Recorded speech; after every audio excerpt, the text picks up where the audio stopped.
योग का चुनाव। कहानी को लाइक करें, शेयर करें और हमारे चैनल कथा कहानी को सब्सक्राइब करके बेल आइकन का बटन दबा दें। एक पुराने कस्बे में माधव नाम का एक साधारण धनवान व्यक्ति रहता था। उसका शहर में अनाज बेचने का व्यवसाय था। व्यवसाय लाभदायक था और उससे जो कुछ भी लाभ मिलता था उससे वह साधारण संपत्ति ले लेता था। माधव ने अपना कारोबार बढ़ाना चाहा और कोई ऐसा व्यक्ति प्रबंधक के तौर पर रखना चाहा जिस पर वह विश्वास कर सके। एक रात वह गांव की चौपाल पर अपने मित्र कृष्णा से मिला। उसने उससे सलाह मांगी। कृष्णा ने थोड़ी देर सोचा और कहा, दो नौजवान हैं जिन्हें मैं जानता हूँ। वह जमींदार के कार्यालय में काम करते हैं। हम उनके लिए विचार कर सकते हैं। माधव ने मुस्कुराकर कहा, बिल्कुल, मैं उन दोनों की परीक्षा लेना चाहूँगा। क्या तुम उन्हें वैसे ही साधारण तौर पर अपने घर बुला सकते हो? इस पर कृष्णा राजी हो गया। 2 दिनों के बाद ज्ञानेंद्र और शिव कृष्णा से मिलने आए। जैसी की योजना थी, माधव भी कृष्णा के घर आ गया। ज्ञानेंद्र और शिव कृष्णा के घर के बाहरी बरामदे में बैठकर शतरंज खेल रहे थे। थोड़ी ही देर बाद माधव कृष्णा की तरफ मुड़ा और चिंतापूर्ण आवाज में कहने लगा, कीमतें आसमान छू रही हैं।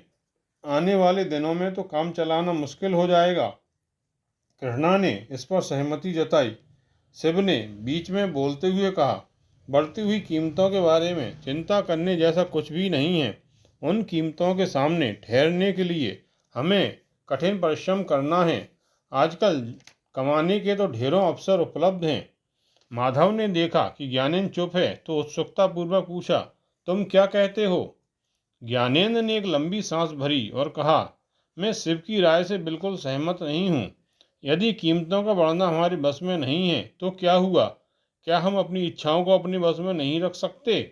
विलासिता के लिए अतिरिक्त परिश्रम करने से तो अच्छा है कि हम अपनी आमदनी के भीतर खर्च करते हुए सादा जीवन जिया करें। हम जितना खर्च कर सकते हैं उससे अधिक की चाह रखने से तो हम कितना भी कमाएं कम ही पड़ेगा। तब माधव ने कहा, दिन पर दिन दुनिया बिगड़ती जा रही है। वास्तव में साधारण आदमी के लिए तो ठीक से रह पाना मुश्किल है। जो लोग धनवान और शक्तिशाली हैं वे अपने से कम बलवान लोगों को नीचे गिराने की कोशिश कर रहे हैं। ना जाने कब ये सब सुधरेगा। शिव हंसा जैसे कि उसे इस विचार से मजा आया हो और बोला, दुनिया का रुख बदलने का रास्ता देखने के बजाय लोगों को अपना स्वयं का रवैया बदलना चाहिए। अगर तुम विद्रोह करने का साहस करते हो तो दूसरे तुमसे डरेंगे। आजकल प्रत्येक व्यक्ति के बाजुओं में दम होना चाहिए। ज्ञानेंद्र मुस्कुराकर बोला, इस बार भी मैं शिव से सहमत नहीं हूँ। ताकत से अधिक बुद्धि की जरूरत है। यह सोचना मूर्खता है कि शक्ति से हम हर चीज की रक्षा कर सकते हैं। हम में से हरेक को अपने अंतःकरण का भी ध्यान रखना है। यदि हम में से प्रत्येक व्यक्ति अपने अंतःकरण को ही सर्वोत्तम न्यायाधीश मान ले तो बहुत अच्छा हो।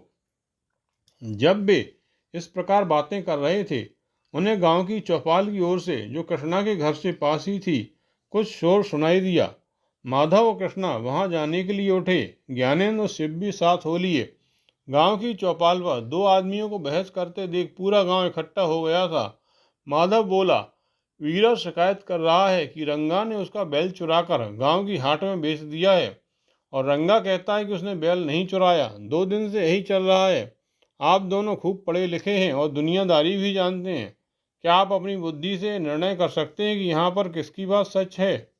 शिव ने अपने कंधे उचकाए। ज्ञानेंद्र ने 1 मिनट सोचकर विश्वासपूर्वक कहा, बीरा की शिकायत उचित है। यह वास्तव में सच है कि रंगा ने बैल चुराया है। जल्दी ही आप देखेंगे। थोड़ी ही देर में यह सिद्ध हो गया कि रंगा ने बीरा का बैल चुराकर गांव की हाट में सस्ते में बेच दिया था।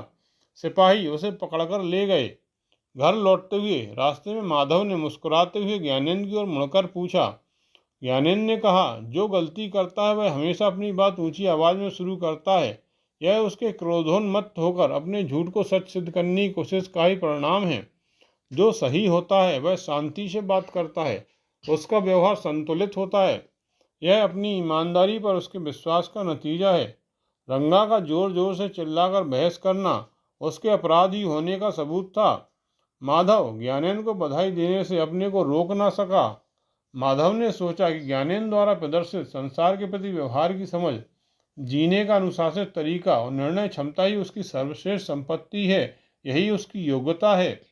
माधव ने ज्ञानेंद्र को अपने कारोबार का प्रबंधक नियुक्त करने का फैसला कर लिया। कृष्णा ने भी उसके इस फैसले से सहमति जताई। आपने इस कहानी को ध्यानपूर्वक सुना, इसके लिए धन्यवाद।